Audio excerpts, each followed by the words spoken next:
আজকে নিয়ে আসলাম মুরগির মাংস রান্না। খুব সহজেই এই মাংসটা রান্না করতে পারবেন। মাংসটাকে ভালো করে পরিষ্কার করে নেবেন।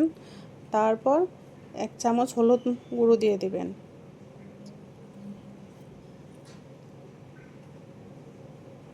এখানে প্রায় 1 কেজির মতো মুরগির মাংস আছে। জিরা গুঁড়া দিয়ে দিবেন 1 চামচ, ধনিয়া গুঁড়া 2 চামচ দিয়ে দিবেন। ধনিয়া গুঁড়া আমি এখানে 2 চামচ ধনিয়া গুঁড়া অ্যাড করে নিলাম। তারপর আদা বাটা দিয়ে দেব। এখানে 1 চামচ আদা বাটা আছে।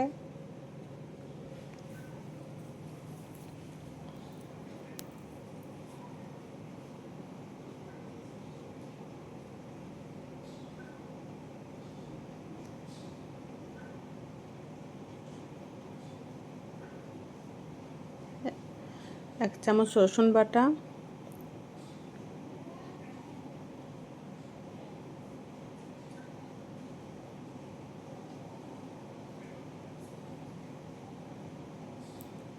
আমি 4টা পেঁয়াজ ব্লেন্ডার করে রেখেছিলাম, এগুলো দিয়ে দেবো। একটা বড় সাইজের 4টা পেঁয়াজ ছিল, এগুলো আমি ব্লেন্ডার করে রেখেছিলাম, এগুলো দিয়ে দিলাম।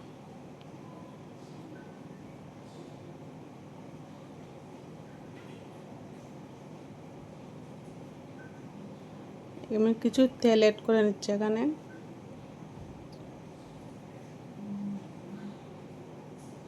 এখন আমি লবণ দিয়ে দেব 1 চামচ।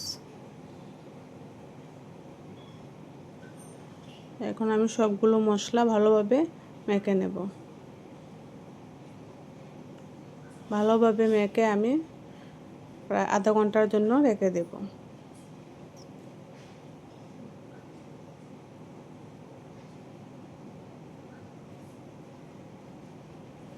এটা আমার মশলা মাখানো শেষ। এখন আমি চুলাতে একটি কড়াই বসিয়ে দেব।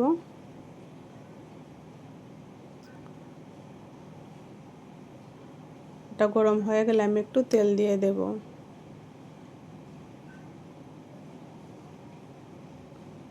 মাংস রাখতে হলে একটু তেলটা বেশি দিতে হয়, তবে খুব বেশি না। এখন আমি এতে তেজপাতা দিয়ে দেব কয়েকটা। তেজপাতাগুলো ভাজা হয়ে গেলে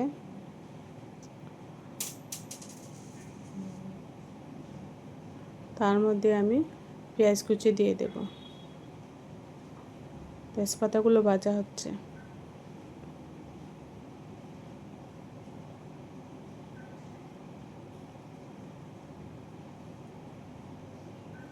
এখন আমি পেঁয়াজ কুচিগুলো দিয়ে দিলাম। এখানে আমি 2টা পেঁয়াজ কুচি করে রেখেছিলাম, 2টা পেঁয়াজই দিয়ে দিলাম। একটু বড় সাইজের পেঁয়াজগুলো ছিল, ছোটো সাইজের হলে আপনারা 4টা পেঁয়াজ দিবেন। এখন আমি এগুলো ভালোভাবে ভেজে নেব।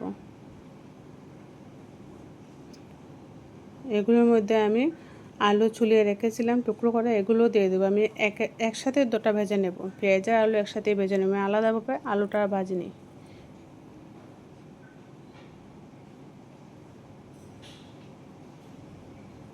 এখন একটু হলুদ গুঁড়ো দিয়ে দেব, একটু লবণ দিয়ে দেব, দিয়ে এগুলো ভালোভাবে ভেজে নেব। একটু লবণ দিয়ে দিলাম।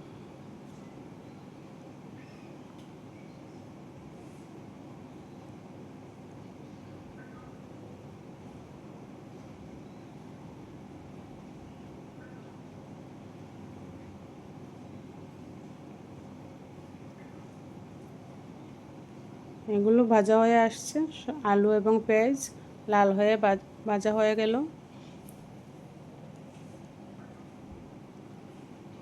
এখন আমি মাংসগুলো পেঁয়াজের মধ্যে দিয়ে দেব।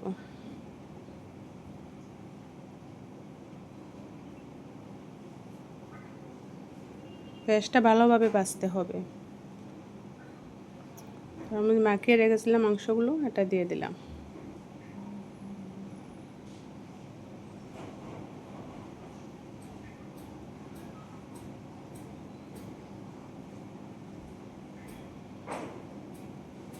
এখন মাংসগুলো ভালোভাবে তেলের সাথে মিশিয়ে নেব।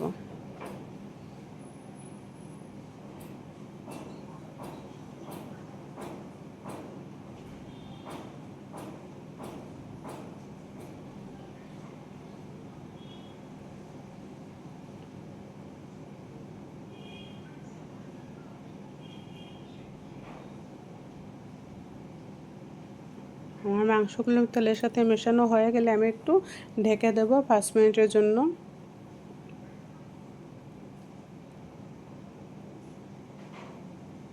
পাঁচ মিনিট পরে আবার ফিরে আসব।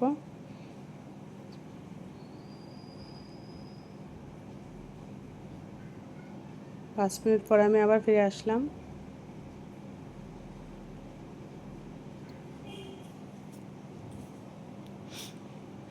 একটু নাড়াচাড়া করে নেব যাতে নিচেতে পুরো না ধরে।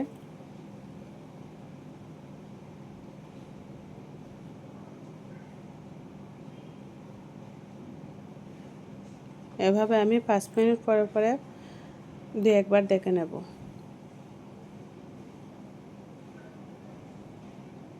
আমি এতে কোনো পানি অ্যাড করিনি।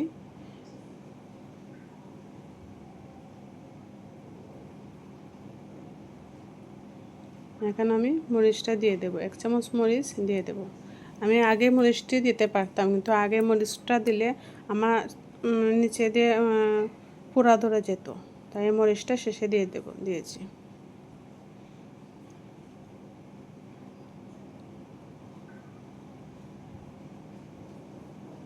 মরিচটা ভালোভাবে মিশিয়ে নেব।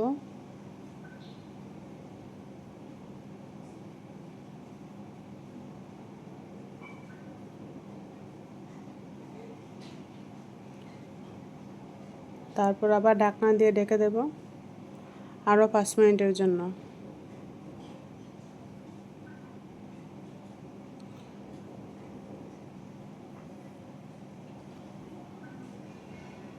পাঁচ মিনিট পর আবার ফিরে আসলাম।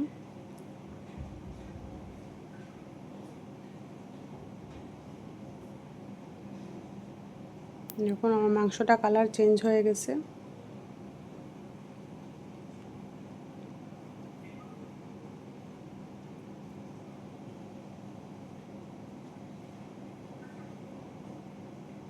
আমার মাংসটা এখানে সিদ্ধ হয়ে গেছে।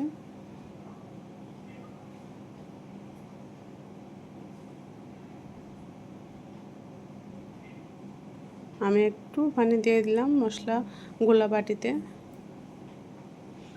আমি খুব একটা পানি দিব না, কারণ আমি এটা শুকনো শুকনো ভুনা করব।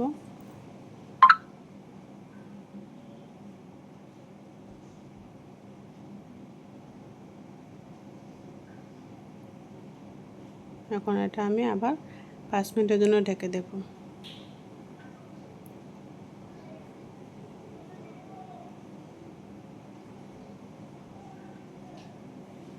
আবার 5 মিনিট পরে ফিরে আসব।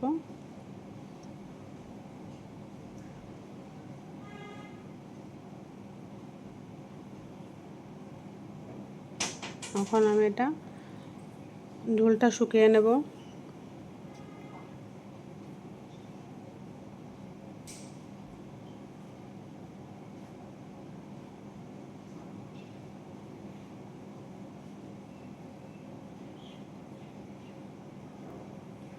কারণ আমি 1 চামচ গরম মশলা অ্যাড করলাম, এটা আমার নিজের তৈরি ঘরে তৈরি করা গরম মশলা।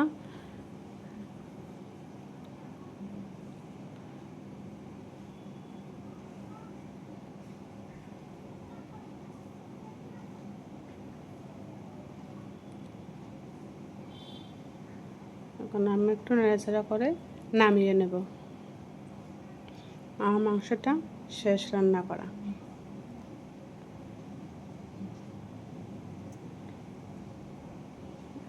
এটা কিন্তু খুব সহজে সবাই বাড়িতে তৈরি করতে পারবেন।